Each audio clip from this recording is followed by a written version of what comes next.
Hello friends, welcome to my channel. இன்றைக்கி நம்ம சேனலில் வந்து பார்த்திங்கன்னா மல்லி சீரியல் பற்றி தான் பார்க்க போகிறோம். மல்லியில் வந்து ரொம்ப இக்கட்டான நிலமையில் மல்லி வந்து தள்ளப்படுறாங்க.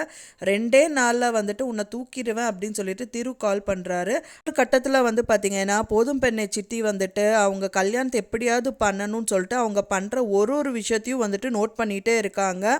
அவங்க பேசுகிறதையும் அவங்க நோட் பண்ணிடுறாங்க. அதுக்கப்புறம் என்ன நடக்க போகுது அப்படிங்கிறதான் வந்து கம்மிங் எபிசோடில் வந்து ரொம்ப சுவாரஸ்யமாக காமிக்க இருக்காங்க. இப்போ தான் நம்ம சேனலை ஃபஸ்ட் டைம் பார்க்குறீங்க அப்படின்னா மறக்காமல் நம்ம சேனலை சப்ஸ்கிரைப் பண்ணிடுங்க. வாங்க நம்ம சேனலுக்குள்ளே போகலாம். இப்போ வரைக்கும் நடந்த எபிசோட் என்னன்னு பார்த்தீங்கன்னா, போதும் பெண்ணை சித்தி வந்துட்டு அவங்க 2 பேரும் வந்து பேசுகிறத வந்து கண்டுபிடிச்சிடுறாங்க. அந்த அக்ரிமெண்ட்டை வந்துட்டு பார்த்துட்டு எப்படியாவது வந்துட்டு அது ப்ரூவ் பண்ணணும்னு பார்க்குறாங்க. அதுவும் வந்து கிடைக்காம போனதுனால அவங்க கல்யாணத்துக்கு வந்து ஃபிக்ஸ் பண்ணுறது தீர்வாக வச்சுருக்காங்க. அந்த டைம் பார்த்து தான் 2 பேரும் உட்கார வச்சு பேசுகிறாங்க. பேசும்போது வேறு வழி இல்லாமல் மல்லியும் வந்துட்டு விஜயும் அக்செப்ட் பண்ணிக்கிறாங்க. அதுக்கப்புறம் வந்து பார்த்திங்கன்னா அவரை வந்து மல்லியும் விஜயும் மேலே மொட்டை மாடியில் போய் பேசிகிட்டு இருக்காங்க. இதுக்கப்புறம் என்ன பண்ணுறதுன்னு தெரியல அப்படின்னு சொல்லி அவங்க புலம்பிகிட்டு இருக்கும்போது, நீ பயப்படாத மல்லி, நான் பார்த்துக்கிறேன்னு சொல்லிட்டு ஒருத்தர் கால் பண்ணுறாங்க. அவர் யாருன்னு பார்த்தீங்கன்னா ஒரு ஜோசியர்.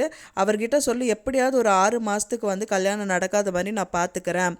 அந்த அவங்க வந்துட்டு இப்போ கல்யாணம் பண்ணால் வந்து பெரிய பிரச்சனையாகும் அவங்களுக்கு அப்படின்னு சொல்லிட்டு அவங்க பேசினா கண்டிப்பாக கல்யாணத்துக்கு அவங்க ஒத்துக்க மாட்டாங்க, எப்படியாவது இந்த கல்யாணத்தை நிறுத்திடலாம் அப்படின்னு சொல்லிட்டு அவங்களுக்கு கால் பண்ணுறாங்க. அதை கூட விட்டு வைக்காமல் வந்து பார்த்திங்கன்னா போதும் பெண்ணை சித்தி வந்து அதையும் நோட் பண்ணிடுறாங்க. ஓ, இதுதான் நீங்கள் பிளான் பண்ணுறீங்களா, இதையும் தவிடுபடி ஆக்கிற அப்படிங்கிற மாதிரி அவங்க யோசிச்சுட்டு இருக்காங்க. ஓ, யார்கிட்ட பேசுகிறாங்க அப்படின்னு அவங்க பேரை நல்லா விசாரிச்சுட்டு தென் அவங்க வந்ததுக்கப்புறம் அவங்கள மிரட்டி, நீ உண்மையை மட்டும்தான் சொல்லணும், இந்த மாதிரி பொய் சொன்னீங்கன்னா உன்னை நான் என்ன பண்ணுறேன் அப்படிங்கிற மாதிரி மிரட்டுறதுக்கு சான்சஸ் இருக்குது.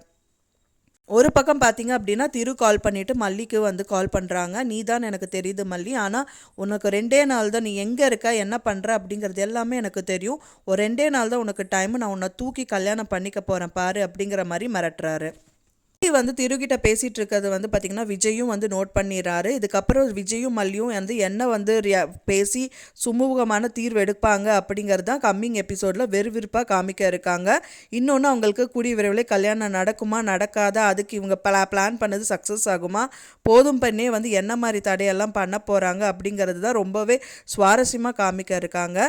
இப்போ நான் சொன்ன தகவல் உங்களுக்கு கண்டிப்பாக பிடிச்சிருக்கும்னு நினைக்கிறேன். ஃப்ரெண்ட்ஸ், பிடிச்சிருந்தா நம்ம சேனலை மறக்காமல் லைக் பண்ணுங்கள், ஷேர் பண்ணுங்கள், சப்ஸ்கிரைப் பண்ணுங்கள். மேலும் இன்னொரு வீடியோவில் உங்களை நெக்ஸ்ட்டு மீட் பண்ணுறேன். தேங்க்ஸ் ஃபார் வாட்சிங் மை வீடியோ ஃப்ரெண்ட்ஸ். நெக்ஸ்ட் வீடியோவில் பார்க்கலாம்.